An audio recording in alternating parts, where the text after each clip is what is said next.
আসসালামু আলাইকুম। রোমান্টিক সলিউশনে আপনাদের সবাইকে স্বাগতম। আমি মোহাম্মদ রহমত নেওয়াজ আছি আপনাদের সাথে। আজকে আমরা এক্সেলের যেই জিনিসটি নিয়ে আলোচনা করব বা টুলসটা নিয়ে আলোচনা করব সেটা হচ্ছে পিভট টেবিল। পিভট টেবিলটা এক্সেলের খুবই গুরুত্বপূর্ণ একটা টুলস, যার মাধ্যমে আমরা অনেক বড় বড় ডাটা শিটকে খুব অল্প সময়ের ভিতরে অ্যানালাইসিস করতে পারি।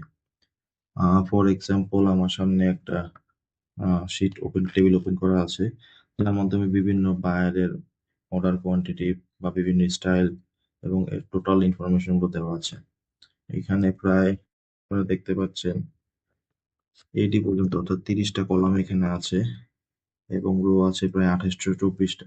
তো এই বিশাল একটা ডাটা টেবিল থেকে আমরা যদি কোনো ইনফরমেশন কালেক্ট করতে চাই, তাহলে আমাদের অনেক সময় লেগে যাবে। ফর এক্সাম্পল, আমি জানতে চাচ্ছি আমাদের কাছে বর্তমানে টি শার্টের কত পরিমাণ অর্ডার আছে, তো আমাকে টি শার্ট ফিল্টার করতে হবে। তখন যে এটা দেখাবে যেখানে কতটুকু অর্ডার আছে, বা এখানে হয়তো পরবর্তী একটা আমি হুডি জ্যাকেট কতটুকু আছে সেটা জানতে চাই, সেটা ক্লিক করলাম, তখন আমাকে দেখাবে কতটুকু অর্ডার আছে। বাট এই কাজটা আমরা যদি এক ক্লিকে করতে চাই, তাহলে আমাদের কি করতে হবে? তাহলে আমাদের পিভট টেবিলের সাহায্য নিতে হবে, যার মাধ্যমে আমরা এই বিশাল ডাটা টেবিলকে একটা পেজের ভিতরে খুব সহজে নিয়ে আসতে পারি। তো বেশি কথা না বাড়িয়ে আমি সরাসরি কিভাবে আমরা পিভট টেবিল নিয়ে কাজ করব সেটা আপনাদের দেখাইতে শুরু করে দিচ্ছি।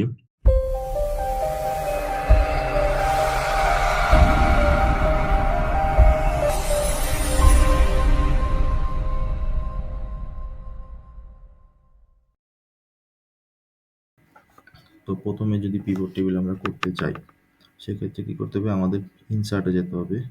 ইনসার্টে গিয়ে পিভট টেবিল এটা সিলেক্ট করতে হবে। তো সিলেক্ট করলে একটা ট্যাব ওপেন হবে যে আমি কোন টেবিল রেঞ্জ থেকে পিভট টেবিলটা তৈরি করতে চাচ্ছি। তো আমি এখানে দেখতে পাচ্ছি আমার টেবিলটা অটোমেটিক সিলেক্ট হয়ে গেছে। তবে এবং আমি এই পিভট টেবিলটা কোথায় ওপেন করতে চাই, আমি কি এক্সিস্টিং ওয়ার্কশিটে করতে চাই? যদি এক্সিস্টিং ওয়ার্কশিটে করতে চাই, তাহলে কোন সেল থেকে আমার ডাটাটা আমি সিলেক্ট করবো? ফর এক্সাম্পল, যদি আমি এটা সিলেক্ট করে দিই, তাহলে এইখানে আমার পিভট টেবিলটা ওপেন হবে। তো বেটার হচ্ছে সবসময় নিউ ওয়ার্কশিটে এই পিভট টেবিলটা ওপেন করা। তো আমি নিউ ওয়ার্কশিট সিলেক্ট করে ওকে দিব। তাহলে আমাদের পিভট টেবিলটা তৈরি হয়ে গেল। এখন আমাদের কাজ করতে হবে, আমাদের কি কি দরকার পিভট টেবিল, আমি কি চাই।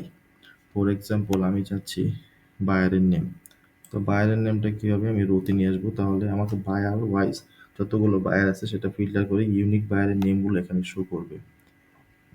এবং তারপরে আমি জানতে চাচ্ছি এই বায়ারের আন্ডারে কতগুলো স্টাইল আছে। যদি আমি স্টাইলগুলো ভ্যালুতে বসাই, তাহলে এখানেও স্টাইলের সংখ্যাটা দিয়ে দিবে, শো করবে আমাকে। বাট এটা আমি যদি না, এটা এরকম না করে আমি যদি দিয়ে দিই যে বায়ারের আন্ডারে স্টাইল রুল শো করতে, তাহলে এখানে দেখা দিবে যে কি কি বায়ার আমার এই স্টাইল এই বায়ারের আন্ডারে আছে। তো এখন আমি জানতে চাচ্ছি যে অর্ডার কোয়ান্টিটি কত। তাহলে আমি এখানে যে সংখ্যা জানতে চাচ্ছি, সংখ্যা মানে হচ্ছে ভ্যালু। তো আমি যদি এখানে এই অর্ডার যে নেমটা আছে অর্ডার কোয়ান্টিটি এটা যদি টেনে এনে আমি ভ্যালুতে বসাই দিই, তাহলে এখানে ও সাম শো করবে। ঠিক আছে? তো আমার মোটামুটি পিভট টেবিলের কাজ শেষ। এখন আমাদের কি করতে হবে? পিভট টেবিলটা গুছাতে হবে। গুছানোর জন্য আমাদের কি করতে হবে? প্রথমে অপশন যেতে হবে। যদি আমরা খুব সহজে দেখতে চাই, তাহলে অপশনে গিয়ে আমরা ডিসপ্লেতে যাব এবং ক্লাসিক পিভট টেবিলটা ক্লিক করে ওকে করে দেব। তাহলে এখানে দেখতে পাচ্ছেন খুব সহজে আমাদের দুইটা কলামের ভিতরে আমাদের এই বাইরের নেম এবং স্টাইল নাম্বারগুলো সেপারেট হয়ে গেল। এখন আমি জানতে চাচ্ছি যে আমার এই অর্ডার যেগুলো আছে এগুলো কোন তারিখে কত পিস মাল শিপমেন্ট করতে হবে, সেই ডেটটা।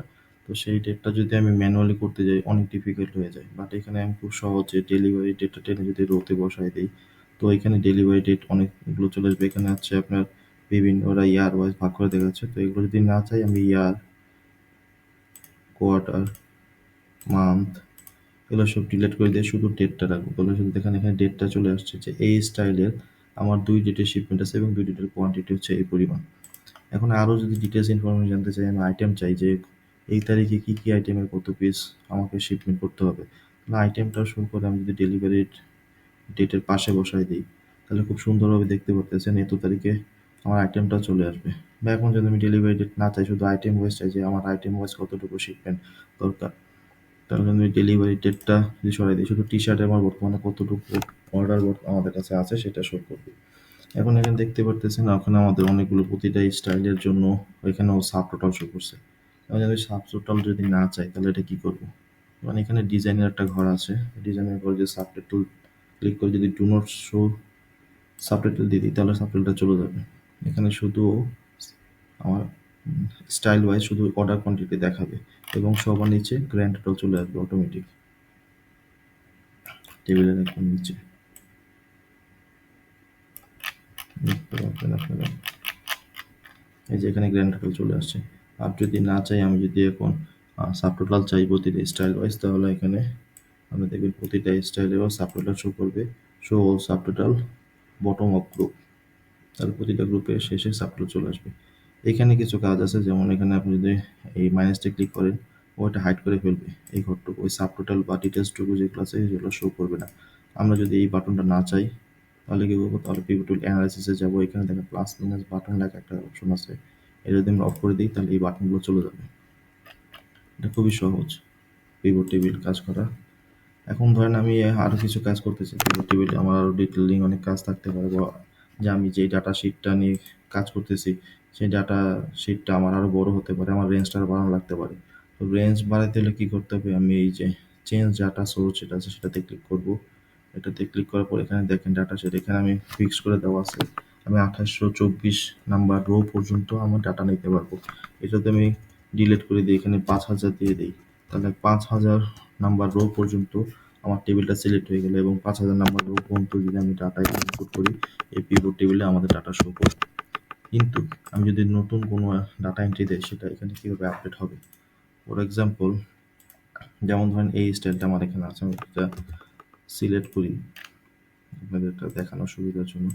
আমি এই স্টাইলটা সিলেক্ট করলাম, সিলেক্ট করে এখানে অর্ডার যে কোয়ান্টিটি আছে সেটা আমি চেঞ্জ করে দেবো। ফর এক্সাম্পল এটা 3000 আছে, আমি এটা 30,000 করে দেবো। 30,000 করে তখন দেখতেছেন এই স্টাইলটা অর্ডার কোয়ান্টিটি শো করতেছে 34,000, কিন্তু পিভট টেবিলে কিন্তু ওর কোনো চেঞ্জ নাই। দেখতে পাচ্ছেন এখানে 7,450 শো করতেছে, তাহলে এই যে ডাটাটা আমি চেঞ্জ করলাম সেটা পিভট টেবিলে আপডেট হলো না। তাহলে এখন কী করবো?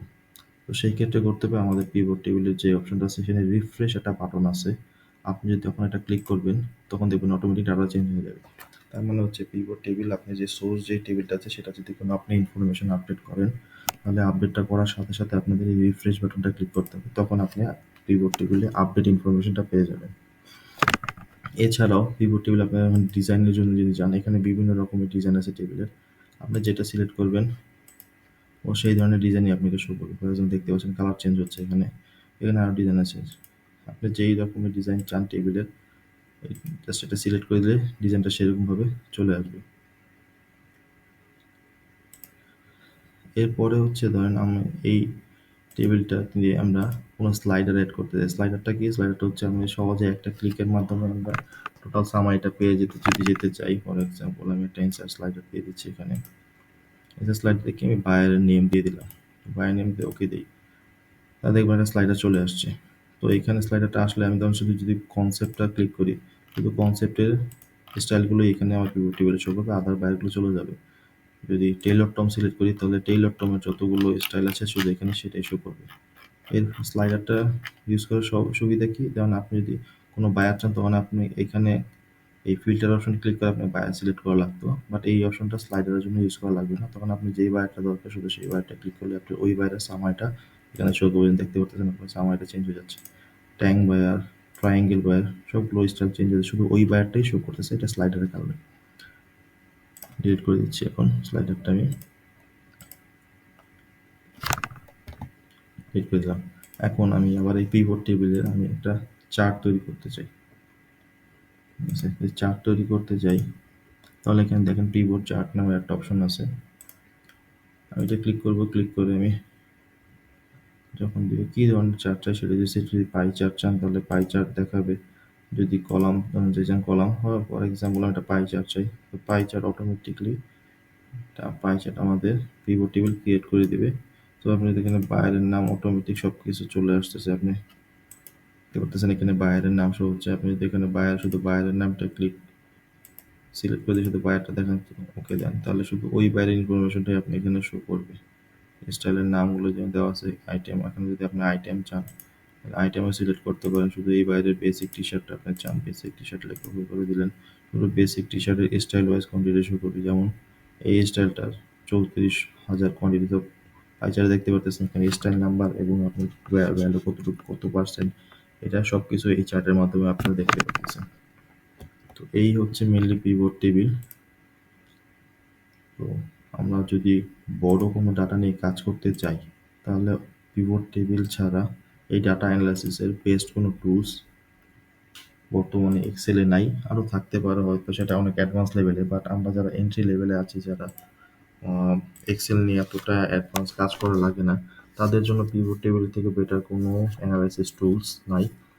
তো আশা করতেছি আমার ভিডিওটা দেখে আপনারা সবাই পিভট টেবিল সম্বন্ধে ভালো মতো বুঝতে পেরেছেন। এছাড়াও যদি আপনাদের কোনো কনফিউশন থাকে, তাহলে আপনারা আমাকে আমার ভিডিওতে কমেন্ট করতে পারেন, অথবা আমার